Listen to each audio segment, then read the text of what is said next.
The biggest thing that stood out to me about Bubble was the simplicity of it and also just the range of capabilities. The community aspect just kind of was the icing on top, and that was something that I started to figure out more as we got involved, and then we heard about BubbleCon and we were like, oh my god, this is awesome. So we were really confident and happy with that decision by then, but it was really just range of capabilities, being able to kind of get into the platform, build whatever we wanted to. I was like, okay, this is probably a platform that we want to innovate within, and that's where we started to really jump into that and take full advantage of it. My name is Toussaint. I'm the founder of Ecopreneur, an EdTech platform. We help schools and students manage, track, and fulfill volunteer hours. I came across Bubble through really just looking for a solution for us to build what we have as our platform now, which is an EdTech platform, and really wanted to make sure that we were not only looking for a low-cost solution, but something that was going to allow us the flexibility to build a whole range of different applications within the overall application that we have, integrations, things like that. So I was really excited to come across that platform when we were in that discovery phase a couple of years ago. For someone who might not know, what is EdTech? Yeah, EdTech, so education technology is really shortened as EdTech. It's really just technology that's usually rolled out for the education space. So schools that are maybe lacking systems, that don't have up-to-date processes. Typically, companies like us would come in and kind of revolutionize and build around those manual processes that have been happening for decades and decades. So that's really what EdTech's all about. It's really just innovation within the education space.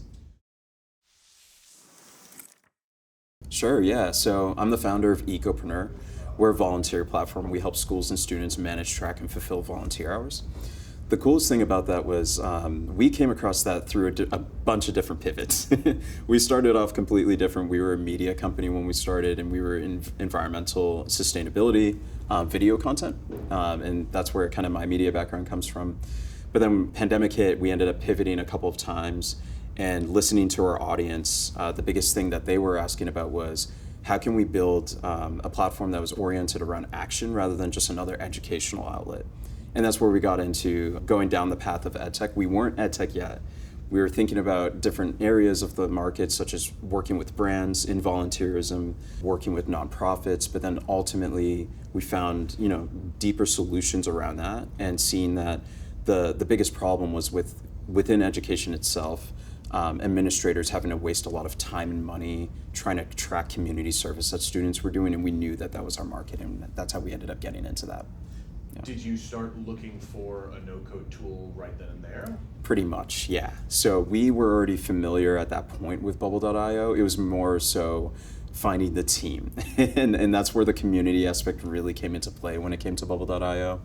It allowed for us to quickly find developers that, one, aligned with what we were trying to build, but two, allowed for us to find that talent that we could really execute on to be able to build the best platform that we could for our audience and the users that we're looking to bring on as well.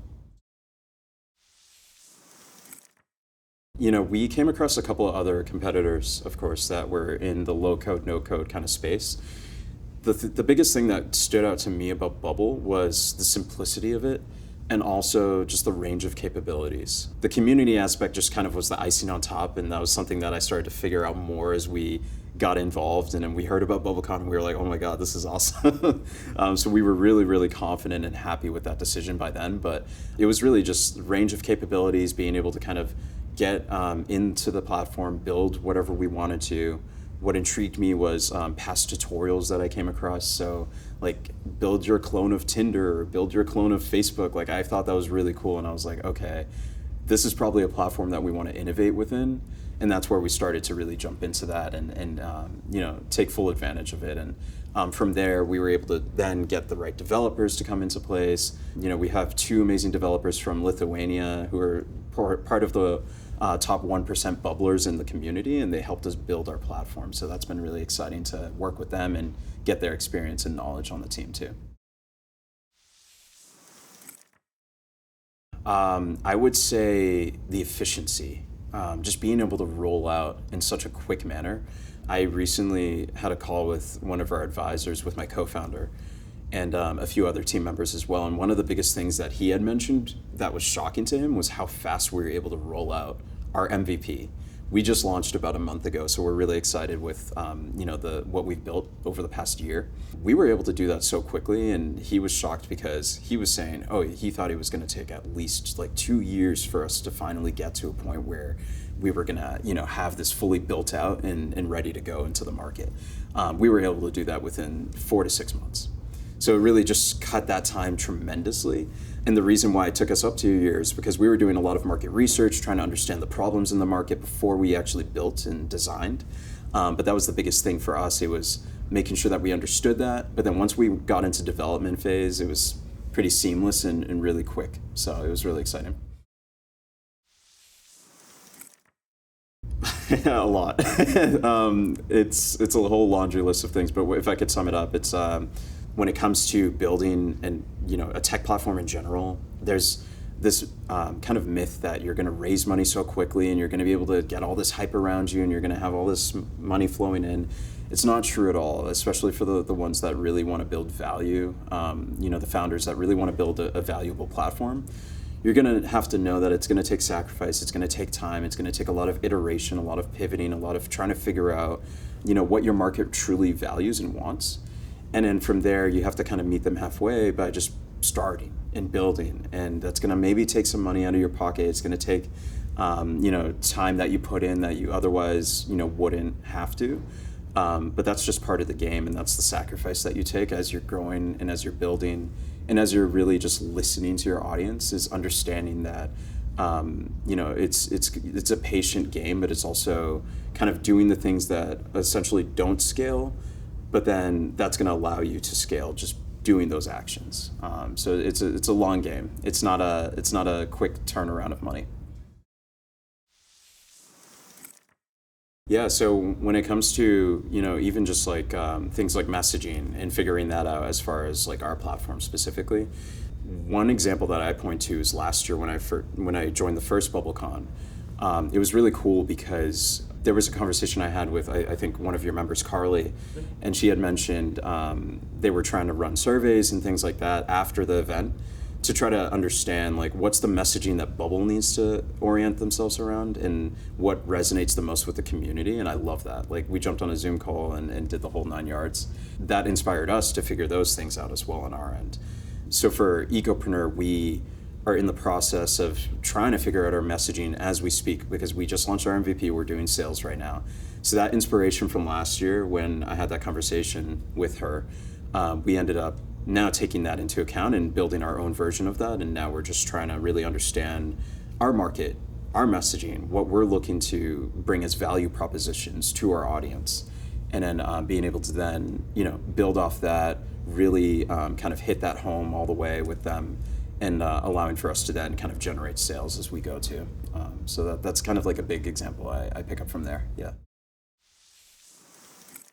I would say the biggest surprise for me so far is how far we've come. There were many times where I wanted to give up and kind of just like throw in the towel and say, I don't know, because we've been in this for 5 years now. I started the platform 5 years ago. So we went through so many different pivots and trying to figure it out. It was inspirational to hear Emmanuel talk about this yesterday in the bootstrapping, where he said they went through it for 7 years. I was like, okay, I didn't hit 7 years yet, so that's a good thing. So for me, it was just the shock of knowing how long and how far we've come as a platform and what we've been able to accomplish over the years. Even when we were a media platform, we produced a documentary and we got worldwide recognition, and that kind of catapulted us into getting a lot of followers online, and that really believed in what we were up to as a mission, as a company.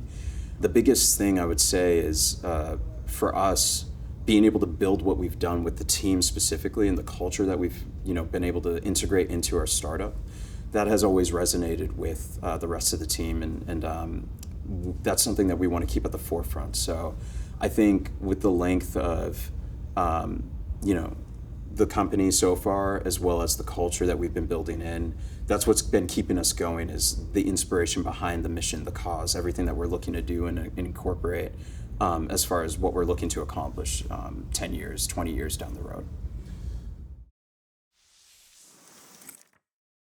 I wish I had done research more when when I wanted to build something, I had this naive notion of, just trying to change the world and save the world, but I really wish I had actually done the research more so, try to figure out a market and then just hone in on that. I think it's important that you have to take a step back and kind of put your ego aside and say, what am I trying to solve? What are the problems in a particular market that I can affiliate myself with and understand? And then from there, what kind of solutions can I build around that? And that's really just having conversations, understanding your audience, really just getting to know what are the different aspects and the value propositions that I can bring to the table that's going to allow for them to feel like, okay, this is something I can pay for. This is worth paying for. So I would say that's my biggest regret. If we had done it sooner, I don't know that we would have been able to be more successful, because at the same time, there's also that market aspect where maybe we were too early at the time to try to bring that solution pre-pandemic, because schools weren't ready for what we had to offer as far as revolutionizing their technology and building that. So it's kind of an up in the air thing, but I would say that's probably my biggest, I would say go for it. Bubble, I've already been suggesting Bubble to so many new founders that I've come across over the past few years, young founders that are looking to build solutions and they've figured out problems, and they end up going to a traditional kind of development agency or developers in general, and they're getting quoted $500,000 to build a solution. I say, well, you can do that with $5K on Bubble.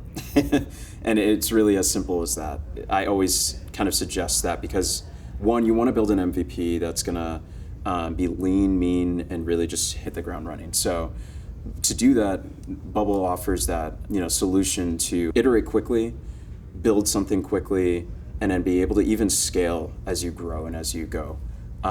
So I would say 100% Bubble is something I would suggest to any founders that are looking to really just build a solution to any problem that they're looking to solve. I would say you're not really going to know for certain. You can build really as much as you can, but at the end of the day, it's just kind of taking that leap of faith and just being confident with what you have built and then being able to then take that to the market. It's really just a mixture of like kind of understanding your market research, the conversations that you've had with your audience, understanding those core features and products and things that you need to build. Once you feel like you've gotten it to a point where it's functional, it doesn't have to look the prettiest, but as long as it's functional, then I would say you pretty much have the green light. It's better to launch earlier than later, because if you launch too late, what that looks like is launching too late as in going to the market and saying, hey, we've built this beautiful platform with all these extra features and this and that. It's like, well, why didn't you just launch it a year ago when you had the core features and it wasn't the prettiest, but this is what was essential and what was going to excite your audience to truly use the product. So it's kind of a fine balance that you have to find between the two. The thought process is really just starting with kind of a brainstorming session. That's at least what I've done with my team. We sit down, we try to think through what are the things that we need to focus on, what are the essentials, what are the nice to haves, and then what are the things that we can focus on later on. And just trying to bucket that in 3 different buckets. And then once we kind of get to the end of the list and we close out the discussion on that, then we just focus on like really just the must-haves, like what is essential, what is needed. We focus on that, we build around that. The nice-to-haves are more so just kind of like our guidance next step, potential things that we can roll out, but we really want to let our data and our audience let us know specifically what they're looking for and what they want. So it always starts with that brainstorming session, I would say, and then leading to having a larger discussion outside of just the dev team, like, okay, what does that look like from a sales perspective, from a marketing perspective? What do we need to start kind of building messaging around? What does that look like from a design perspective? Like, what does UX UI team have to do as far as building those wireframes and prototypes in Figma and things like that, for example? So I would say it always starts with kind of just that sit down and discussion. So we have a mixture of experts in Bubble people that are completely new to it and, just getting familiar with it. But all around, across the board, everyone's loved Bubble. It's been amazing. It's honestly been really cool to see everyone kind of come together and understand the platform and be able to iterate in it. Even our design team, they weren't familiar with Bubble beforehand, but they really see the value of what that comes into place when, for example, Figma, they are notorious for being in Figma 24/7. They'll design in there and then being able to then go into dev mode and being able to then kind of have that transition of Figma to Bubble makes a world of a difference, and it really just makes everyone smile and happy. So I would say, there's a overall just understanding and willing to adapt just because it's such an easy to use platform. So yeah, I do a lot of relying on the others. I tried to dabble in it myself. It wasn't hard to do. In the early years when we were just starting to kind of build our tech platform, I was familiarizing myself, and I know enough to be dangerous and to be able to speak to things and have the technical lingo, right? But if I was in there doing it myself as a CEO and co-founder, it would have been slowing everyone else down in the team. So I needed to kind of take a step back and get the right experts around us to really just hone in on it and figure it out, that have more of a technical kind of know-how than I do. And that's really what we have been leveraging on our end, is filling the gaps and trying to find that technical expertise and experience, to then come into Bubble and say, okay, this is like super simple, easy to use. I understand how to navigate and learn this. And then allowing for them to do what they need to do, as long as they have the bigger vision and strategy from our end, meaning me and my co-founder and other members on our team, then it allows for us to build and iterate quickly. Oh yeah, so many times. So funny example, as I mentioned, we just launched our MVP. Months prior to that, we were integrating a bunch of APIs because that's what's helping power our solution. We partnered with this really cool organization called Volunteer Match. They have an API where it funnels into our platform, and we're able to power our platform with projects from them. They're essentially kind of an aggregated database of volunteer projects across the country. And when we were building that API in, there were a lot of aha moments for our team because they had not previously had too much experience building APIs into Bubble. And that was honestly a really a huge learning curve on our end, but it was so simple to be able to figure things out and say, we can put it here, we can figure this out. We built a lot of kind of custom integration with that as well. And it was exciting because not only was it a learning curve for myself and much of the other team, but also just for them to be able to figure out, like, okay, this is now how I can do it. Even if I'm going to consult or work with other companies in the future, I'm able to kind of understand how to do that within Bubble.io. So it's really cool that we were able to have that epiphany moment together as a team.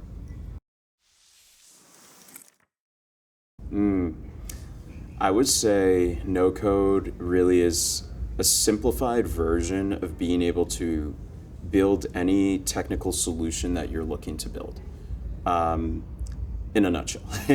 When it comes to kind of the no-code, low-code atmosphere, it's not that you can't code and that's completely eradicated. You can still bring in custom code and do what you need to do in the back end, but the low-code, no-code solution allows for you to build things at a faster rate and a more efficient rate, just because of the way that it's set up and the way that it's built as a platform. So it's really just kind of like coder's heaven, if you will. As simple as that.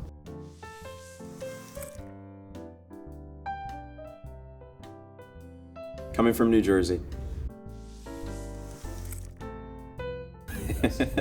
I don't know. I'm always a San Pellegrino guy, so I'll drink a lot of those when I'll get into the mode.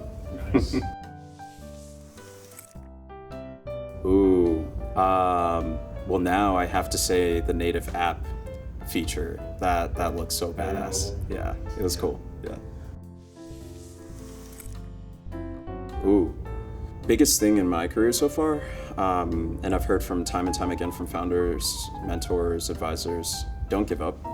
I mean, it's as simple as that. Just stay at it. If you set your mind to something and you want to accomplish it, you want to achieve it, the biggest thing you can do is not give up. Because the moment you do give up, you're throwing it all away.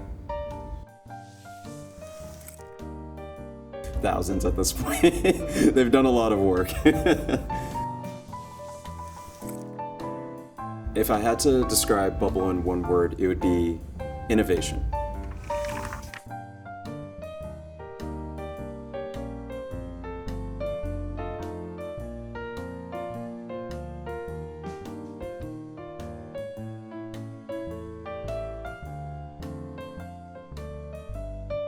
Thank you.